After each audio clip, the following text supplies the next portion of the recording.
నమస్తే, welcome to Shri paper news. ముందుగా headlines. మహిళలకు సీఎం చంద్రబాబు నాయుడు శుభవార్త. ఉచిత గ్యాస్ సిలిండర్ పంపిణీ పథకాన్ని దీపావళి పండుగ సందర్భంగా అమలు చేయనున్నట్లుగా వెల్లడి. జమిలీ ఎన్నికల ప్రచారం రాజకీయ జిమ్మక్కన్న సిపిఐ జాతీయ కార్యదర్శి నారాయణ.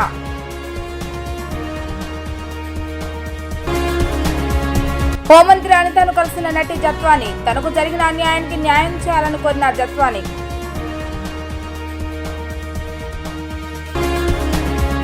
సూపర్ 6 లో భాగంగా ప్రకటించిన ఉచిత గ్యాస్ సిలిండర్ల పంపిణీ పథకాన్ని దీపావళి సందర్భంగా అమలు చేయనున్నట్లుగా సీఎం చంద్రబాబు నాయుడు తెలిపారు. మంత్రివర్గ భేటీలో చాలా సమస్యలకు శ్రీకారం చుట్టామని సీఎం తెలిపారు. సంక్షేమ పథకాలని ఒకదాని తర్వాత ఒకటి అమలు చేస్తామని హామీ ఇచ్చారు. మహిళలకు సీఎం చంద్రబాబు నాయుడు శుభవార్త చెప్పారు. సూపర్ 6 లో భాగంగా ప్రకటించిన ఉచిత గ్యాస్ సిలిండర్ల పంపిణీ పథకాన్ని దీపావళి పండుగ సందర్భంగా అమలు చేయనున్నట్లుగా తెలిపారు. ఈ విషయాన్ని ఎన్డీఏ శాసనసభాపక్ష సమావేశంలో సీఎం చంద్రబాబు నాయుడు తెలిపారు.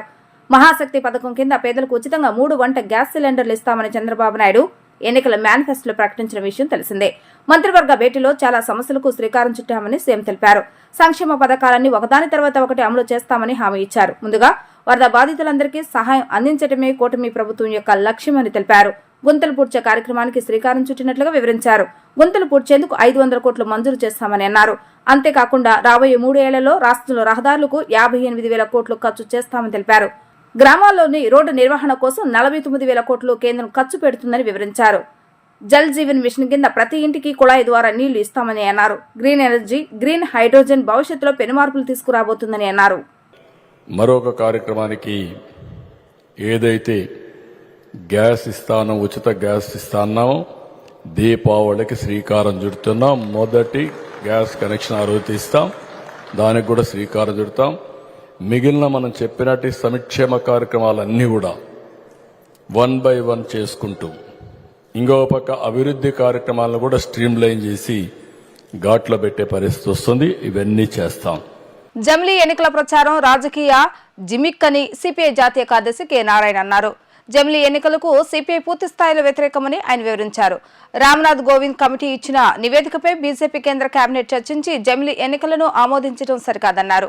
అఖిలపక్ష సమావేశం లేకుండా కేవలం కేబినెట్ లో చర్చించి నిర్ణయం తీసుకోవడం మంచిది కాదన్నారు. రాజకీయంగా విషయాన్ని పక్కదారి పట్టించేందుకు జమిలీ ఎన్నికల ప్రచారం చేస్తున్నారని అన్నారు. సిపిఐ పార్టీగా తాము జమిలీ ఎన్నికలకు వ్యతిరేకమని ఆయన స్పష్టం చేశారు. కేంద్ర కేబినెట్ ఈరోజు జమిలీ ఎలక్షన్స్ కి గ్రీన్ సిగ్నల్ ఇస్తూ ఒక తీర్మానం చేసింది. అంటే రామ్నాథ్ కోవింద్ కమిషన్ రిపోర్ట్ వచ్చింది.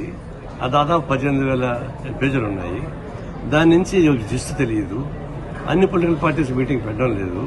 వాళ్ళ పార్టీ కేబినెట్ లో పెట్టి చేయడం అంటే కేవలం డైవర్ట్ చేయడం ఒకటి కాదు, అది సాధ్యం కాదు. ఎందుకంటే 2/3 మెజారిటీ వాళ్ళకి కావాలి. ఒకటి ఈ 1 ఎలక్షన్ 1 నేషన్ 1 లీడర్ అనే ఒక ప్రమాదకర సిద్ధాంతాన్ని మొదలుపెట్టి మోడీ గవర్నమెంట్ ట్విస్ట్ చేస్తా ఉంది. ఒకవేళ మొత్తం వ్యతిరేకత పెరుగుతా ఉంది. ఈ 100 రోజుల్లో నువ్వేం చేశావు దానిపైన విమర్శ పెరుగుతా ఉంది. ఒకవైపు కేంద్ర ప్రభుత్వం వైఫల్యాలపైన విమర్శ జరుగుతూ ఉన్నాయి. ఇంకొక వైపు కేంద్ర ప్రభుత్వం మోడీని మార్చాలని ఆర్ఎస్ ఒక తీవ్ర ప్రయత్నం చేస్తున్న వార్తలు వస్తున్నాయి. అసలు ప్రైమ్ మినిస్టర్ స్థిమితంగా ఉంటాడో తెలియదు. రెండో వైపు వాళ్ళకు జమిలీ ఎన్నికల ప్రాముఖ్యత ఉంటే ఇప్పుడు జమ్మూ కాశ్మీర్ ఎన్నికలు జరుగుతూ ఉన్నాయి. ఇంకా మళ్ళా హర్యానా ఎన్నికలు జరగబోతున్నాయి. మహారాష్ట్ర ప్రిపేర్ అవుతున్నారు. దీన్ని బట్టి ఏమైనా ఏం చేస్తారు అంటున్నప్పుడు కేవలం ఇష్యూని డైవర్ట్ చేసి వాళ్ళు ఎదుర్కొంటున్న అనేక సమస్యలు పక్కన పడేయడానికి ఇది ఒక జిమ్మిక్ గానే ఈ 1 ఎలక్షన్ నుంచి పెడుతున్నారు. మేము సిపిఐగా మేము ఇది ఫెడరల్ స్టేట్, ఇది ఫెడరల్ కంటే సాధ్యం కాదు. ఎలక్షన్ కమిషన్ అనేక మార్పులు రావాల్సి వస్తుంది. అందువల్ల 1 election 1 nation 1 leader ultimate Modi leader అనే పద్ధతి తీసుకెళ్తారు. దీన్ని మేము అపోజ్ చేస్తా ఉన్నాం. తనకు జరిగిన అన్యాయానికి న్యాయం చేయాలని హోంమంత్రి అనితను కోరినట్లుగా ముంబై నటి తెలిపారు. తన కుటుంబానికి రక్షణ కల్పించాలని ప్రభుత్వాన్ని కోరినట్లుగా ఆమె చెప్పారు. ఈ వ్యవహారంలో ప్రభుత్వం తీసుకున్న చర్యలకు నటి జత్వాని ధన్యవాదాలు తెలియజేశారు. తన కుటుంబానికి రక్షణ కల్పించాలని హోంమంత్రి అనితను కోరినట్లుగా ముంబై నటి తెలిపారు. సెక్రటరియట్ లో హోంమంత్రి అనితను కలిసిన అనంతరం జత్వాని మీడియాతో మాట్లాడారు. తన తల్లిదండ్రులు న్యాయవాదితో హోంమంత్రిని కలిశామని తెలిపారు. తనకు జరిగిన అన్యాయానికి న్యాయం చేయాలని ప్రభుత్వాన్ని కోరినట్లుగా చెప్పారు. ఈ వ్యవహారంలో ప్రభుత్వం తీసుకున్న చర్యలకు నటి ధన్యవాదాలు తెలిపారు. తనపై తప్పుడు కేసులు పెట్టారని వివరించానని అన్నారు. తప్పుడు కేసులు పెట్టిన వారిపై గట్టిగానే పోరాటం చేశామన్నారు. తన కుటుంబానికి రక్షణ కల్పించాలని ప్రభుత్వాన్ని కోరినట్లుగా ఆమె తెలిపారు. తనకు మానసికంగా భౌతికంగా ఇబ్బందులు ఎదురయ్యన్న నటి దానికి పరిహారం ఇవ్వాలని కోరినట్లుగా తెలిపారు. తనకు జరిగిన అన్యాయానికి న్యాయం చేయాలని ప్రభుత్వాన్ని కోరినట్లుగా తెలిపారు. ఈ వ్యవహారంలో ప్రభుత్వం తీసుకున్న చర్యలకు నటి జత్వాని ధన్యవాదాలు తెలిపారు. ఈ కేసులో రాజకీయ జోక్యం ఎంత ఉందనేది తెలియదని, అంతా విచారణలో తేలుతుందని అన్నారు. ముంబైలో ఉన్న కేసు విషయంలో అక్కడ తెలుసుకుంటానని తెలిపారు. నా ఐఫోన్లు 2 సార్లు ఓపెన్ చేయడానికి ప్రయత్నం చేస్తారని, దానికి సంబంధించిన అలర్ట్లు వచ్చాయని ముంబై నటి అన్నారు. We are on the process of being served justice. We are still on the path. They are still conducting investigation, and in the course of investigation they discovered procedural negligence and delinquence on the part of these police officials. Hence the suspension came after thorough inquiry, and it was not a haphazard decision. It was after thorough inquiry, and it was entailed. So that happened, but we are still on the path of justice, and I have faith in God, and I have faith in all the people in power in the present government that justice will eventually be served to me. But I request that to happen as promptly as possible. Will you believe that the then government chief or CM behind all these harassment?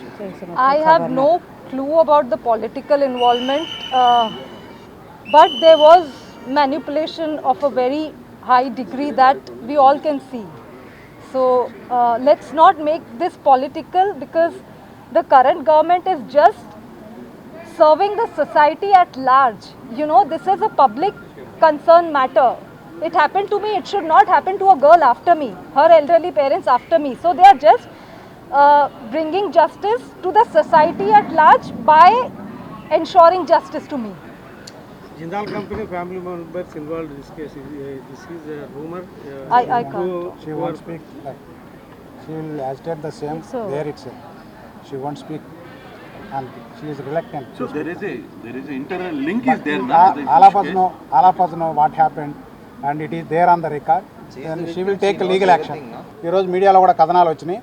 వీరి యొక్క ఇన్స్ట్రుమెంట్స్ని police officers కాకుండా మరి ఎక్కడికో తీసుకెళ్ళి open చేయాల్సి ప్రయత్నం చేశారు.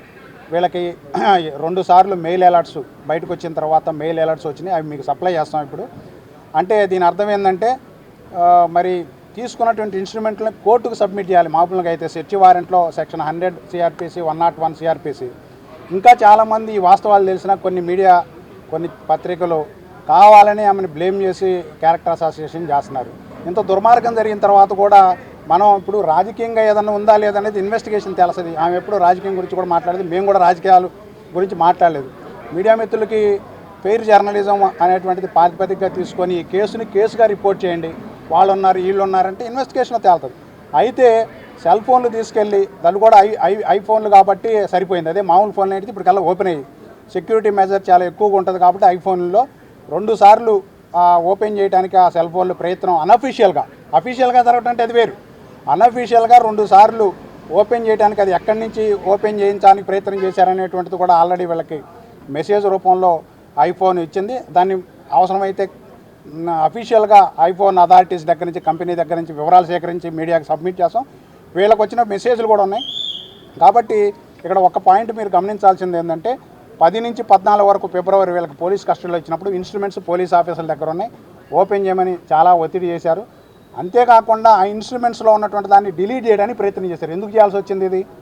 ఒకవేళ నిజంగా ఏదో దాంట్లో విద్యాసాగర్కి సంబంధించిన డేటానే ఉందంటే కోర్టు ద్వారా ఆర్ఎఫ్ఎస్లకు పంపించవచ్చు. ఈ రోజు వరకు కోర్టుకు సబ్మిట్ చేయలేదు. నారా లోకేష్ చేపట్టిన ప్రజా దర్బార్ కార్యక్రమానికి అనూహ్య స్పందన లభిస్తుంది. ఈ నేపథ్యంలోనే 33వ రోజు ప్రజా దర్బార్కు విన్నపాలు వెలువెత్తాయి. ప్రతి ఒక్క నుంచి లోకేష్ వినతులు స్వీకరించారు. వారి సమస్యలు ఓపికగా విన్న ఆయన వాటిని పరిష్కరించేందుకు కృషి చేస్తానని హామీ ఇచ్చారు. ప్రజా సమస్యల పరిష్కారమే లక్ష్యంగా ఉండవల్లిలోని మంత్రి నారా లోకేష్ నిర్వహిస్తున్న ప్రజా దర్బార్కు భారీగా స్పందన లభిస్తుంది. రాష్ట్ర వ్యాప్తంగా ప్రజలు పెద్ద ఎత్తున తరలివస్తున్నారు. తెల్లవారుజాము నుంచే ఆయన కలిసేందుకు జనం బారులు తీరుతున్నారు. మంత్రిని నేరుగా కలిసి తమ సమస్యలు విన్నవించుకుంటున్నారు. ఈ క్రమంలోనే ఇవాళ 33వ రోజు లోకేష్ ప్రజా దర్బారు నిర్వహించారు. ఈ సందర్భంగా ప్రజల నుంచి పెద్ద ఎత్తున వినతులు వెలువెత్తాయి. ఏలూరు జిల్లా చొప్పరామన్నగూడెంలోని చర్చి స్థలాన్ని కబ్జా చేసేందుకు యత్నిస్తున్నారని బాధితులు లోకేష్ కు మొరపెట్టుకున్నారు. ఎలాగైనా స్థలాన్ని కాపాడాలని మంత్రిని కోరారు. మరోవైపు అనారోగ్యంతో బాధపడుతున్న తమ కుమారుడికి వైద్య సహాయం అందజేయాలని ఓ కుటుంబం లోకేష్ కు విజ్ఞప్తి చేసింది. తన కుమార్తె మానసిక వికలాంగులని తనకు పింఛనిప్పించాలని పొద్దుటూరుకు చెందిన ఓ మహిళ లోకేష్ ను కోరింది. సామాన్య భక్తులకు సంతృప్తికర అమ్మవారి దర్శనం కల్పించడంతో పాటు ఎటువంటి లోటుపాట్లకు తావలేకుండా అధికారులు సమన్వయంతో దసరా శరన్నవరాత్రి ఉత్సవాలను విజయవంతం చేసేందుకు కృషి చేయాలని, అందుకు తగిన ఏర్పాట్లను ముమ్మరం చేయాలని జిల్లా కలెక్టర్ జి. సృజన అధికారులను ఆదేశించారు. మూల నక్షత్రం రోజు అమ్మవారికి రాష్ట్ర ప్రభుత్వం తరపున ముఖ్యమంత్రి చంద్రబాబు నాయుడు పట్టు వస్త్రాలు సమర్పించనున్నారని, అందుకు తగిన విధంగా ఏర్పాట్లు చేయాలని కలెక్టర్ అన్నారు. అక్టోబర్ 3వ తేదీ నుంచి 12వ తేదీ వరకు నిర్వహించనున్న దసరా శరన్నవరాత్రి ఉత్సవాల ఏర్పాట్లపై నగరంలోని కలెక్టరేట్ పింగళ వెంకయ్య సమావేశ మందిరంలో జిల్లా కలెక్టర్ డాక్టర్ జి. సృజన, పోలీస్ కమిషనర్ ఎస్వి రాజశేఖర్ బాబు, శాసనసభ్యులు వై. సుజనా చౌదరిలు సంబంధిత శాఖల అధికారులతో సమావేశాన్ని నిర్వహించారు. సమావేశంలో జిల్లా కలెక్టర్ మాట్లాడుతూ ఇంద్రకీలాద్రిపై వేంచేసి ఉన్న శ్రీ దుర్గామల్లేశ్వర స్వామివారి శరన్నవరాత్రి ఉత్సవాలు ఘనంగా నిర్వహించేందుకు అవసరమైన ఏర్పాట్లు ముమ్మరంగా చేయాలన్నారు. భక్తుల మనోభావాలకు ఎటువంటి ఇబ్బంది కలగకుండా సామాన్య భక్తులకు సైతం సంతృప్తికరమైన దర్శనం కలిగించేలా ఏర్పాట్లు ఉండాలన్నారు. ఘాట్ రోడ్లో కొండ చర్యలు విరిగి పడకుండా ఇప్పటికే దేవస్థానం పటిష్ట చర్యలు తీసుకుందని, అయినప్పటికీ ముందస్తు జాగ్రత్తగా మరింత అప్రమత్తంగా అధికారులు ఉండాలన్నారు. క్యూ లైన్లో భక్తులకు ఎటువంటి అసౌకర్యం కలగకుండా దాతల సహకారంతో తాగునీరు, పాలు, అల్పాహారం అందించేలా చర్యలు తీసుకోవాలన్నారు. పోలీస్ కమిషనర్ ఎస్వి రాజశేఖర్ బాబు మాట్లాడుతూ దసరా ఉత్సవాలలో రాష్ట్ర నలుమూలల నుండి లక్షలాది మంది అమ్మవారి దర్శనానికి తరలివస్తారని తెలిపారు. ట్రాఫిక్ ఇబ్బందులు తలెత్తకుండా అవసరమైన చర్యలు తీసుకుంటామని అన్నారు. జిల్లాకు చెందిన పోలీసులతో పాటు ఇతర జిల్లాల నుంచి 3,500 మంది సిబ్బంది సేవలను దసరా ఉత్సవాలలో వినియోగించనున్నామన్నారు.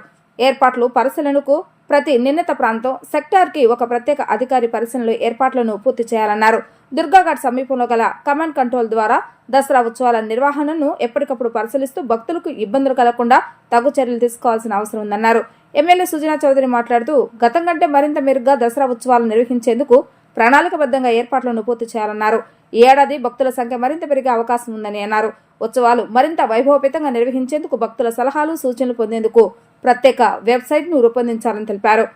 వృద్ధులు, విభిన్న ప్రతిభావంతులను, వీఐపీలు, వీవీఐపీలకు ప్రత్యేక టైం స్లాట్లను కేటాయించి వారికి ముందుగానే తెలియపరిచి ఆయా సమయాలలోనే అమ్మవారి దర్శనం కల్పించేలా చర్యలు తీసుకుంటే సామాన్య భక్తులకు ఇబ్బందులు కలగకుండా ఉంటాయని ఆయన సూచించారు. మనకి ఈ సంవత్సరం జరగబోయే దుర్గా ఉత్సవాలు అక్టోబర్ 3వ తేదీ నుంచి 12వ తేదీకి ఏవైతే జరగబోతున్నాయో దానికి సంబంధించి ఏర్పాట్ల మీద సమీక్ష చేసుకోవడం జరిగిందండి. ఈరోజు గౌరవ ఎమ్మెల్యే గారు సుజనా చౌదరి గారు, సిపి గారు, ఇతర అధికారులందరూ ఈవో టెంపుల్ అందరితో కలిపి కోఆర్డినేషన్ మీటింగ్ చేసుకోవడం జరిగింది. ఇంతకుముందు ఒక ప్రాథమికమైన మీటింగ్ చేసి ఏ డిపార్ట్మెంట్ ఏ బాధ్యత తీసుకోవాలి అనేది ప్రతి సంవత్సరం చేస్తున్నట్టుగా బిజినెస్ యాజ్ యూజువల్గా కాకుండా ఇంకా మెరుగైన సేవలు అందించే విధంగా, భక్తులకి ఈజ్ ఆఫ్ దర్శన్ అయ్యే విధంగా ఇంకా ఏ విధమైన ఏర్పాట్లు చేస్తే మనం భక్తులకి అనుకూలంగా ఉన్న ఏర్పాట్లు చేయగలుగుతామనే దాని మీద డిస్కషన్స్ చేయడం జరిగింది.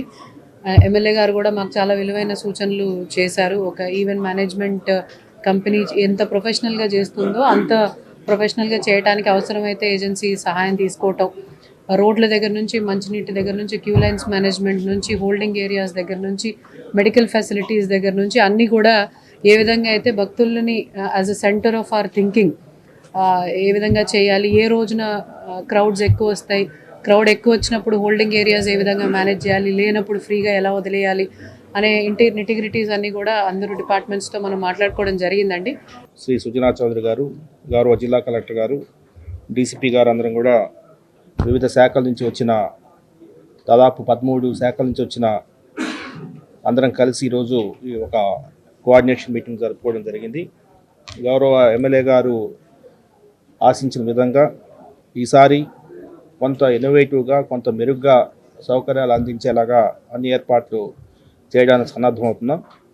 పోలీస్ శాఖ నుంచి ఎన్టీఆర్ పోలీస్ కమిషనరేట్ సిబ్బందితో పాటు బయట జిల్లాల నుంచి దాదాపు 3,500 మంది పోలీస్ సిబ్బంది విధులు నిర్వర్తించడానికి వస్తున్నారు. ఈసారి కొంత విఐపి పాసెస్ ఏదైతే ఉన్నాయో ఈ విఐపి పాసెస్ని కొంత క్రమబద్ధీకరించడం, అదేవిధంగా కొంత బస్సెస్ కావచ్చు, లేదంటే విఐపి వెహికల్స్ కావచ్చు, అదేవిధంగా వికలాంగులకు, సీనియర్ సిటిజన్స్కి వారికి సౌకర్యాలు మెరుగ్గా కల్పించడం కావచ్చు, ఇటువంటి అన్నిటి మీద కూడా మేము డిస్కస్ చేసుకోవడం జరిగింది. శాఖల మధ్య సమన్వయం ఉండేలాగా ఈసారి ఏదైతే సెక్టార్స్ ఉన్నాయో అవన్నీ కూడా కోటి అడ్మినిస్ట్రేట్ చేసుకుంటూ ప్రతి సెక్టార్లో ఒక సభ్యుడు ఉండేటట్టు, ప్రతి శాఖకు సంబంధించి ఒక వ్యక్తి ఉండేటట్టు, వాటన్నిటి కూడా ఒక కమాండ్ అండ్ కంట్రోల్ ఒక వ్యక్తి చేతిలో ఉండేటట్టు ఈరోజు మీటింగ్లో డిసైడ్ చేయడం జరిగింది. అయితే ముఖ్యంగా దివ్యాంగులకి, సీనియర్ సిటిజన్స్కి, భక్తులు ఎవరైతే వస్తారో వాళ్ళకి ఎటువంటి రకమైన ఇబ్బంది ఉండకూడదని, తర్వాత రెగ్యులర్గా వచ్చే భక్తులకు కూడా ఆహ్లాదకరంగా దర్శనం చేయించుకొని, అమ్మవారి దర్శనం చేయించుకొని సంతోషంగా వెనక్కి వెళ్ళే విధంగా ఎంతవరకు చేయగలం అనేది. ఎందుకంటే కలకటాలో దుర్గా ఉత్సవాలు అనాది నుంచి చేస్తూ ఉన్నారు, ఇంకా ఎక్కువ మంది వస్తారు అక్కడికి. సో అక్కడి నుంచి కూడా కొన్ని నేర్చుకొని దీన్ని ఇంకా ఇంప్రూవ్ చేయటం. అది మొదటిసారిగా నేను ఎమ్మెల్యే అయినాక ఇది మొట్టమొదటిసారిగా వచ్చిన పండగ కాబట్టి అది చేయటం. దాంతోపాటు ఈ భక్తులు ఈ దసరా ఉత్సవాల మూలాన లోకల్ ట్రాఫిక్ ఇబ్బంది లేకుండా ఉండడానికి కమిషనర్ గారు కూడా అనేక విధాలుగా ఆయన ఆలోచిస్తూ ఉన్నారు ఎలా చేయాలనేది. అట్లాగే లోకల్గా అనేక మతాల వాళ్ళకి కూడా ఎటువంటి రకమైన ఇబ్బంది లేకుండా ఎవరికి నమ్మకం ప్రకారం వాళ్ళు చేసుకునే విధంగా చేయటానికి ఏర్పాట్లు చేస్తా ఉన్నాం. సుమారుగా 13 డిపార్ట్మెంట్స్ ఇన్వాల్వ్ అయినాయి. వాళ్ళందరికి కూడా వాళ్ళ రోలు, రెస్పాన్సిబిలిటీ ఏంటనేది చెప్పాం. ఈఓ గారు కూడా చక్కటి ప్రజెంటేషన్ చేశారు. దాన్ని ఇంప్రూవ్ ఎలా చేయాలనే దాని మీద అందరం కోఆర్డినేట్ చేసి చేస్తూ ఉన్నాం. డెఫినెట్గా మన తిరుమలలో బ్రేక్ దర్శనం కాన్సెప్ట్ని ఇక్కడ కూడా తీసుకొచ్చి ఇంకా కొంత ఇంప్రూవ్ చేయాలనేది మా ఉద్దేశం. సో జనరల్ పబ్లిక్ని కూడా సలహాలు, సంప్రదింపులు ఏదైనా ఉంటే వాళ్ళకు కూడా ఒక వెబ్సైట్ పెట్టి వాళ్ళ సలహాలు కూడా తీసుకొని, ఎందుకంటే లోకల్గా ఉండే వాళ్ళకి వాళ్ళు అమ్మవారి టెంపుల్ మా కాన్స్టిట్యున్సీలో ఉంది కాబట్టి మాకు ఒక స్పెషల్ ఇది కావాలనే ఉద్దేశంలో కూడా ఉంటారు కొంతమంది. డెఫినెట్గా వాళ్ళందరినీ కూడా గుర్తించి ఎలా గౌరవించాలో చేసి వేరే వాళ్ళకి ఇబ్బంది లేకుండా సమానంగా అందరికీ సేవా కార్యక్రమాలు చేసి దర్శనం ఇప్పించి అమ్మవారి ఆశీస్సులు కూడా వాళ్ళు తీసుకొని వెళ్లాలని కోరికతో ఈ రోజు ఈ మీటింగ్ పెట్టాము. వరద ప్రభావిత ప్రాంతాల్లో పారిశుద్ధ నిర్వహణ సక్రమంగా చేస్తూ ప్రజలకు ఆరోగ్యకరమైన వాతావరణాన్ని కల్పించాలని విజయవాడ నగరపాలక సంస్థ కమిషనర్ ధ్యాన్ చంద్ర అన్నారు. ఎక్కడైనా వరద నీటి నిల్వలు ఉన్నచో వెంటనే వాటర్ పంపులతో తీసివేయాలని అధికారులను ఆదేశించారు. ప్రజలు అనారోగ్య బారిన పడకుండా ఎప్పటికప్పుడు చర్యలు తీసుకోవాలని ఆయన సూచించారు. విజయవాడ నగరపాలక సంస్థ కమిషనర్ ధ్యాన్ చంద్ర తన పర్యటనలో భాగంగా Tummalapalli Kalakshetram road, government hospital road, Bodameru వంతెన, పైపుల్ రోడ్, ఉడా కాలనీ, న్యూ రాజు నగర్, కంటిక జర్నలిస్ట్ కాలనీ, 33 తోముల road, Andhrajyothi road, PNT colony, Vambay colony, పైపుల్ రోడ్ జంక్షన్ ప్రాంతాలు పర్యటించి క్షేత్రస్థాయిలో పరిశీలించారు.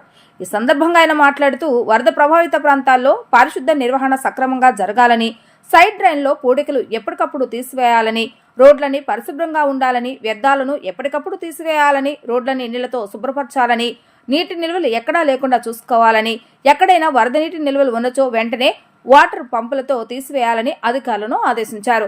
ప్రజలు అనారోగ్య బారిన పడకుండా ఎప్పటికప్పుడు చర్యలు తీసుకుంటూ దోమలు, వాటి వల్ల కలుగు వ్యాధులను యాంటీ లార్వే ఆపరేషన్లు నిరంతరం చేస్తూ అధికారులు అప్రమత్తంగా ఉంటూ క్షేత్రస్థాయిలో జరుగుతున్న పనులను ఎప్పటికప్పుడు పర్యవేక్షిస్తూ ప్రజలకు ఆరోగ్యకరమైన పరిశుభ్రమైన వాతావరణం కల్పించాలని అధికారులను ఆదేశించారు.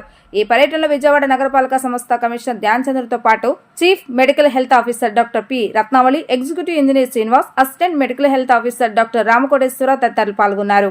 ముఖ్యమంత్రి చంద్రబాబు నాయుడు పాలనలో పనిచేయడం సంతోషంగా ఉందని మంత్రి కందుల దుర్గేష్ అన్నారు. 100 రోజుల కూటమి ప్రభుత్వం అధికారంలోకి రాగానే ఎన్నో అభివృద్ధి కార్యక్రమాలు చేపట్టామని అన్నారు.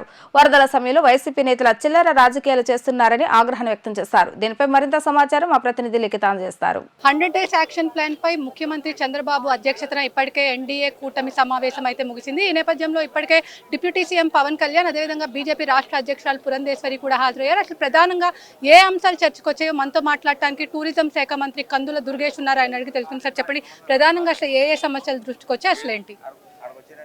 ఈ కూటమి ప్రభుత్వం అధికారంలోకి వచ్చేటప్పటికి రాష్ట్ర ఆర్థిక పరిస్థితి అస్తవ్యస్తంగా ఉన్నటువంటి నేపథ్యంలో దాన్ని సరిదిద్దడానికి ఒక పక్కన తీవ్రమైనటువంటి కృషి చేస్తూనే ముఖ్యమంత్రి గారు మరో పక్కన ప్రజలకి సంక్షేమ కార్యక్రమాలు అందించాలనేటువంటి తలంపు చేయటం, దానికి ఉప ముఖ్యమంత్రి పవన్ కళ్యాణ్ గారు సంపూర్ణంగా సహకరించడం, వీరిద్దరూ కలిసి ఏవైతే ఎన్నికల సమయంలో ఇచ్చినటువంటి హామీలు ఉన్నాయో అందులో ముఖ్యంగా పెన్షన్ల విషయం కానివ్వండి, రైతులు బకాయిల విషయం కానివ్వండి, మెగా డిఎస్సి విషయం కానివ్వండి, వీటన్నిటి మీద ఒక సమర్థవంతమైనటువంటి కార్యాచరణతోటి 100 రోజుల్లో అద్భుతాలను సృష్టించినటువంటి నేపథ్యాన్ని చర్చించడం జరిగింది. దాంతోపాటు మరో పక్కన అధికారంలోకి వచ్చిన వెంటనే వచ్చినటువంటి ప్రకృతి వైపరీత్యాలు, కనీ విని ఎరుగని రీతిలో విజయవాడ పట్టణం వరదల్లో మునిగిపోయినటువంటి సందర్భం. ఈ సమయంలో అనుభవజ్ఞుడైనటువంటి ముఖ్యమంత్రి గారు ఏ రకంగా స్పందించారనేటువంటి అంశం, దాన్ని ఏ రకంగా ప్రజలందరూ కూడా ముందుకు తీసుకెళ్లారనేటువంటి అంశాల మీద స్పష్టమైనటువంటి చర్చ జరిగింది. అందుకే మేము సాధించినటువంటి విజయాల్ని రాబోయే రోజుల్లో ప్రజలకు అందించబోయేటువంటి సంక్షేమ కార్యక్రమాలని ప్రజల్లోకి తీసుకువెళ్లాలనేటువంటి ఆలోచనతో ఇది మంచి ప్రభుత్వం అనేటువంటి స్లోగన్తో, నినాదంతో ప్రజల మధ్యకి వెళ్ళబోతున్నాం. 20వ తారీఖుని ఈ నెల 20వ తారీఖు నుంచి మొదలుపెట్టి రేపు ఒక నెల రోజుల పాటు ప్రజల మధ్యకు వెళ్ళి చేసిన కార్యక్రమాలు తెలియజెప్పడం, రాబోయే రోజుల్లో చేసే కార్యక్రమాల గురించి కార్యాచరణ ఏర్పాటు చేసుకోవడం జరుగుతుంది. సార్, అదేవిధంగా 100 రోజులు యాక్షన్ ప్లాన్ ప్రకారం కూడా ఇప్పుడు బోట్లు ఏదైతే ఉన్నాయో ప్రకాశం బ్యారేజ్ పై బోట్లు అవన్నీ కూడా కుట్ర జాగుంది అని కూడా ఆల్రెడీ చెప్తున్నారు. దీనిపై ఏమైనా కేంద్రీకృతం చేస్తున్నారా? నిజానికి ఇది ఎవరో దాని మీద ప్రత్యేకంగా చెప్పక్కర్లేకపోయినప్పటికీ కూడా కుట్ర కోణం దాగి ఉందనేటువంటి మాట మనకు స్పష్టంగా అర్థమవుతుంది. ఆ బోట్లు కట్టినటువంటి తాడు చాలా పేలవంగా ఉండటం, బలహీనంగా ఉండటం, దాంతోపాటు 3 బోట్లని కలిపి వాళ్ళు గొలుసులతోటి కట్టడం, ఇవన్నీ చూస్తే కొంత కుట్ర కోణం దాగి ఉందనేటువంటి విషయం మన అందరికీ అర్థమవుతూనే ఉంది. దీన్ని సమర్థవంతంగా ఎదుర్కొనేటువంటి శక్తి మా దగ్గర ఉంది. ఏదైతే ఈ నెల 20వ తారీఖున మొత్తం ఏదైతే ప్రజల దృష్టికి వెళ్ళి 100 రోజుల్లో ఏమైతే సాధించామో అవన్నీ కూడా ప్రజలకి తీసుకెళ్తామని చెప్పి కూడా ఇక్కడ కందుల దుర్గేష్ అయితే చెప్తున్నారు. ఇటు అనుభవజ్ఞులైన చంద్రబాబు, అదేవిధంగా డిప్యూటీ సీఎం పవన్ కళ్యాణ్ నేతృత్వంలో 100 రోజులు సక్సెస్ అయిన నేపథ్యంలో రానున్న టర్మ్ కూడా చాలా సక్సెస్ఫుల్ గానే నడిపిస్తామని కూడా ఇక్కడ కందుల దుర్గేష్ అయితే చెప్తున్నారు. ఇది ఉన్న పరిస్థితి. వీడియో జర్నలిస్ట్ అఖిల్తో లిఖిత, డిజిటల్ న్యూస్, సీకే గ్రాండ్ నుంచి. వరద బాధితులకు ప్రభుత్వం ప్రకటించిన పరిహారం ప్యాకేజ్ రెండింటిని పెంచి అందరికీ అందించాలని సిపిఎం నేత సిహెచ్ బాబురావు డిమాండ్ చేశారు. ప్రభుత్వం ప్రకటించిన ప్యాకేజ్ పై బాబురావు ప్రజాభిప్రాయాన్ని తెలుసుకున్నారు. జరిగిన భారీ నష్టంతో పోల్చితే ప్రభుత్వం ప్రకటించిన పరిహారం ఏమాత్రం చాలదని బాధితులు తమ అభిప్రాయాలు వ్యక్తం చేసినట్లుగా ఆయన తెలిపారు. ఈ సందర్భంగా సిపిఎం నేత బాబురావు మాట్లాడుతూ ప్రభుత్వం ప్రకటించిన ప్యాకేజ్ తో ఒక మంచం పరుపు కూడా వచ్చే పరిస్థితి లేదన్నారు. వరద ముందస్తు హెచ్చరికలు చేసి ప్రజలను అప్రమత్తం చేసిన నష్టాన్ని నివారించే అవకాశం ఉండేదని బాబురావు తెలిపారు. ప్రతి కుటుంబానికి కనీసం 50,000 రూపాయలకు తగ్గకుండా పరిహారం ఇవ్వాలని ఆయన డిమాండ్ చేశారు. దెబ్బతిన్న ఇళ్లను పూర్తిగా పునరుద్ధరించుకోవటానికి వీలుగా 5 లక్షల సహాయం అందించాలని అన్నారు. వరదలో మరణించిన ప్రతి కుటుంబానికి 25 లక్షల రూపాయల పరిహారం ఇవ్వాలని అన్నారు. వరద బాధితుల కోసం ప్రభుత్వం ప్రకటించిన ప్యాకేజీ సహాయం ఏమాత్రం కూడా సరిపోయే విధంగా లేదు. గతంలో ఎప్పుడు ఇంత భారీ నష్టం వరదల వలన జరగలేదు. ప్రత్యేకించి విజయవాడ పరిసర ప్రాంతాల్లో బుడమేరుకు వచ్చిన వరదలతో పూర్తిగా సర్వస్వం కోల్పోయారు. కృష్ణానది వరదలతోనూ నష్టం జరిగింది. 10 రోజుల పాటు బుడమేరు ప్రాంతాల్లో ఇళ్లల్లో నీరు నిలిచిపోయినాయి. గవర్నమెంట్ 25,000, పై ఫ్లోర్ల వాళ్ళకి 10,000 అని చెప్తున్నారు. ఒక్కొక్క ఇంటిలో లక్షల రూపాయల ఆస్తి నష్టం జరిగింది. అది ఒక మంచమా, పరుపా, టీవీనా, ఫ్రిడ్జా, కూలరా, లేదు వాషింగ్ మిషనా, బట్టలు, ఒకటి కాదు, సర్వస్వం కోల్పోయారు. కాబట్టి నష్టం యొక్క తీవ్రతని దృష్టిలో పెట్టుకున్నప్పుడు ప్రభుత్వం ప్రకటించిన ప్యాకేజీ చాలదు. అందుకే ప్రభుత్వం పునరాలోచన చేయాలి. ప్రతి కుటుంబానికి 50,000 రూపాయలు తగ్గకుండా ఆ పై నష్టాన్ని బట్టి ప్రభుత్వం పరిహారం అందించాలి. అంతేకాదు, మోటార్ వాహనం దెబ్బతింటే 3,000 అన్నారు. 3,000కి ఏ రిపేర్ వస్తుంది? 10,000 నుండి 25,000 దాకా కూడా డిమాండ్ చేస్తున్నారు. అలాగే ఆటోలు దెబ్బతిన్నాయి, 10,000కి రిపేర్కి ఏ మూలకి రాదు, పూర్తిగా మునిగిపోయినాయి. కాబట్టి ఆ పరిహారాన్ని కూడా మోటార్ వాహనాలకు 10,000, ఆటోలకు 25,000 పెంచాలి. చనిపోయిన కుటుంబాలకు 25 లక్షల రూపాయల నష్టపరిహారం ఇవ్వాలి. ఈ పరిహారం అందరికీ అందించాల్సిన అవసరం ఉంది. ఎన్యూమరేషన్లో ఉన్నటువంటి తేడాలున్నా సరిదేయాలి. అలాగే కొన్ని ఇళ్లు పడిపోయింది, కొన్ని ఇళ్లు పడిపోవటానికి సిద్ధంగా ఉన్నాయి. వాటికి ప్రత్యేకించి ఇళ్ల నిర్మాణానికి పూర్తిగా కావాలంటే 5 లక్షలు అవసరం. పాక్షికంగా దెబ్బతింటే 2 లక్షలు. కేంద్ర ప్రభుత్వ సహకారం పొందండి, అటువంటివి ఇవ్వండి. ఇక వ్యాపారం అంటారా? చిన్న వ్యాపారం 25,000 అన్నారు. 25,000 ఏ మూలకు సరిపోతాయి? చిన్న వ్యాపారం కూడా 1,00,000 రూపాయలు తక్కువ కాకుండా పరిహారం ఇవ్వాలి. ఇక మిగతా చిన్న పరిశ్రమలు, ఇతర వ్యాపారాలు లక్షల కోట్లాది రూపాయల నష్టం జరిగింది. దాన్ని ప్రభుత్వం వివిధ రూపాల్లో భర్తీ చేయాలి. ఈ వరదలు గత ప్రభుత్వం సక్రమైన చర్యలు తీసుకున్నా వరదల ముంపింది ఉండేది కాదు. ఈ ప్రభుత్వం ముందస్తు హెచ్చరికలు చేస్తున్నా ఇంత నష్టం జరిగేది కాదు. కాబట్టి ప్రభుత్వాలే ఈ వరద ముంపుకి నైతిక బాధ్యత వహించాలి. ప్రజల కష్టం కోలుకోలేనటువంటిది. కనీసం కొంతలో కొంతైనా వాళ్ళు పూడ్చుకోవడానికి, పూర్తిగా చాలకపోయినా బతకడానికైనా అవకాశం కల్పించాలంటే ఖచ్చితంగా ఈ పరిహారం పెంచాలి. చాలా మంది స్వచ్ఛంద సంస్థలు, పారిశ్రామికవేత్తలు కోట్ల రూపాయల సహాయాన్ని విరాళంగా ప్రభుత్వానికి ఇచ్చారు. ఇప్పటికే సుమారు 350 కోట్ల రూపాయల పైన వచ్చినాయి అంటున్నారు. అంటే దాతలు ఇచ్చిన డబ్బే ఉంది. రెండు, కేంద్ర ప్రభుత్వం 10,000 కోట్ల రూపాయలు ఆర్థిక సహాయం చేయాలి. మరి దాని ఇంతవరకు ఇవ్వాల. కేంద్రం మీద ఒత్తిడి తీసుకురండి, డబ్బు తీసుకొచ్చి పరిహారం పెంచండి, అందరికీ ఇవ్వండి. మరి బాధితులకి ప్రభుత్వాల బాధ్యత అది. ఇటువంటి కష్టకాలంలోనే ప్రభుత్వం ఆదుకోవాలి.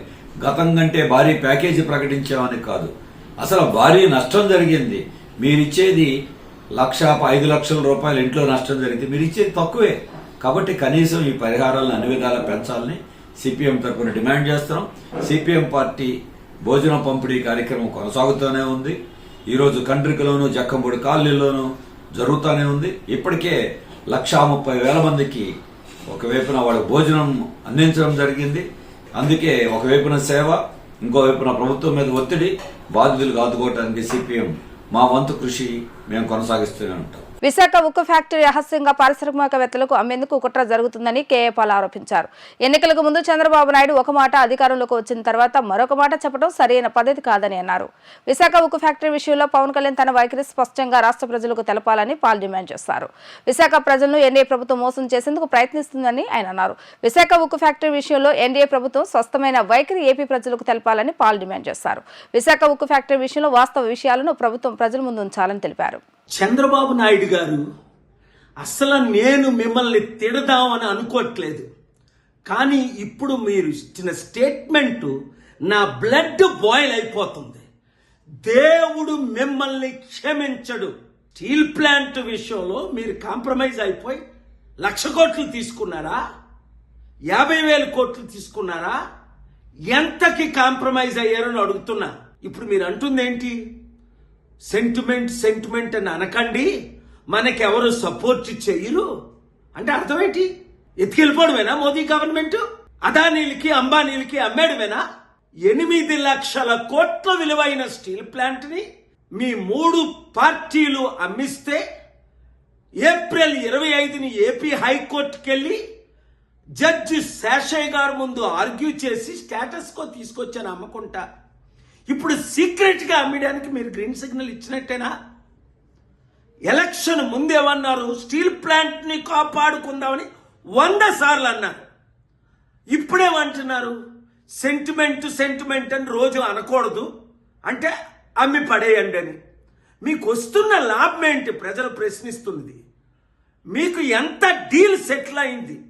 ఒక్క స్టీల్ ప్లాంట్ ఆదాయమే మన ఆంధ్రప్రదేశ్ అప్పుని 10 సంవత్సరాల్లో తీర్చుతుంది. లేదా అమ్మేద్దామా? 8 లక్షల కోట్లు నేను బేరం పెడతాను. 33,000 ఎకరాలు మొత్తం, ఎకరం 30 కోట్లు, 9 లక్షల కోట్లు విలువైనది. ఏంటిది? మీరు ఇంత కాంప్రమైజ్ అయిపోతారా?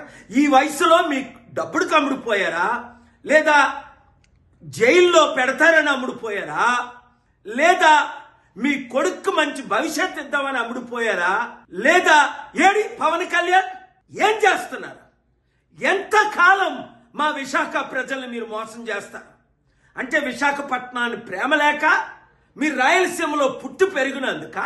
నాకు ఊహకు అతీతంగా ఉంది.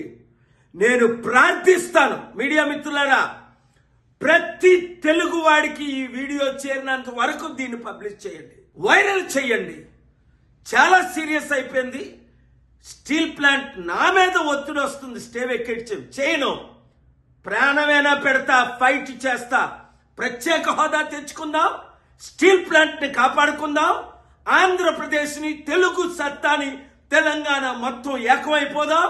ఈ దొంగ రాజకీయ రాజకీయ కుటుంబ కుల పాలనకి అంతం చేద్దాం. వార్తలు ముగించే ముందు హెడ్లైన్స్ మరొకసారి. మహిళలకు సీఎం చంద్రబాబు నాయుడు శుభవార్త. ఉచిత గ్యాస్ సిలిండర్ పంపిణీ పథకాన్ని దీపావళి పండుగ సందర్భంగా అమలు చేయనున్నట్లుగా వెల్లడి. జమిలీ ఎన్నికల ప్రచారం రాజకీయ జిమ్మక్కన్న సిపిఐ జాతీయ కార్యదర్శి నారాయణ.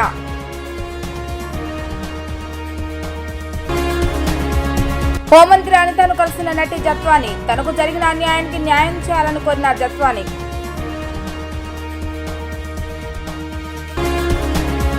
ఇవి ఈరోజు వార్తా విశేషాలు. మరలా తిరిగి ప్రసారమే వార్తలు మళ్ళీ కలుద్దాం. అందరూ సెలవు. నమస్కారం.